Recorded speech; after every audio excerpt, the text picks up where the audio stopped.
The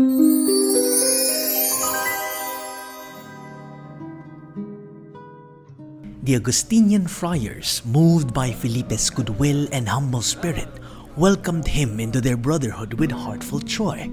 He embraced the cord of Saint Augustine around his waist, a symbol of his dedication as a servant of God. With humility and precision, Felipe devoted himself to constructing the Augustinians' establishments.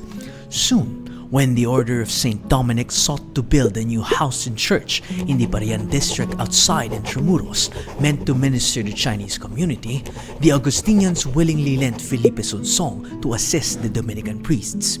It was God's providence granting Felipe an opportunity for charity and reparation. Years earlier, as a Macabebe soldier in the Spanish Royal Army, he had been part of efforts that suppressed these very same Chinese communities.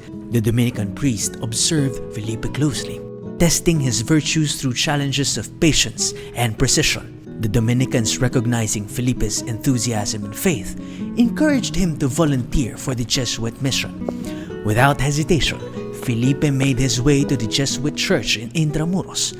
There, he sought for Father Diego Luis de San Vitores, the Jesuit priest leading the mission. Father San Vitores, moved by Felipe's earnest plea, gently lifted the humble carpenter from the floor.